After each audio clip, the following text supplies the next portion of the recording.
Цивил медија. 18 септември 2019. Вест на денот. Продолжен притворот за Јанева за уште 30 дена. Кривичниот суд денеска и го продолжи притворот на поранешната специјална јавна обвинителка Катица Јанева за уште 30 дена. Таа се наоѓа во притвор во истражниот затвор Скопје и сегашната мерка притвор истекува в петок. Во однос на поднесениот предлог на одбраната на Јанева за укинување на мерката притвор и определување поблага мерка за обезбедување, присуство со понудена гаранција доставена до судија на претходна постапка, истиот е испратен на мислење кај надлежниот јавен обвинител, а по донесена одлука на судот, странките и јавноста ќе бидат дополнително известени. Се слушаат гласовите на Јана Киески, Јанкуловска и Камчев на рочиштето за Монструм.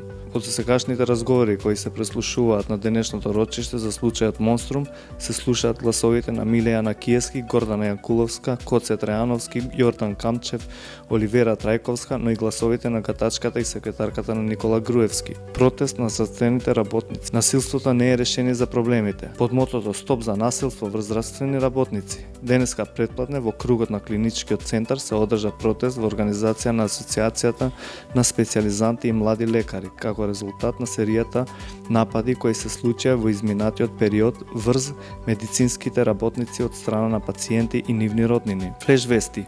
Судењето за петкратното убиство кај Смилковско езеро на 12 април 2012 година, позната како предмет Монструм на СЈО, продолжува на 4 октомври, откако на денешното рочиште беа сослушани 25 снимани разговори. Република Северна Македонија ќе биде следната 30-та земја членка на НАТО и процесот на интеграција е во крајна фаза и не се очекуваат проблеми со ратификацијата во која било од земјите членки, истакна портпаролот на владата Муамед Хоџа на денешната редовна пресконференција. Вице-премиерот Бујар Османи денеска изјави дека во саботата бил во јавен увид за употреба на закон за употреба на јазиците и оти не се работи за инспекција и дека ќе ја плати казната што му била изречена од МВР за зборување на мобилен телефон додека вози. Екс-министерот за правда од ДУИ Блерин Бечети одбивал да ја потпише екстрадицијата за двајцата обвинети во Монструм, Африм Смејловик и Алел Демири. Ова се слушна во прислушуваниот телефонски разговор од 14 март 2013. Суштината на СЈО беше да се процесуираат сите предмети кои всушност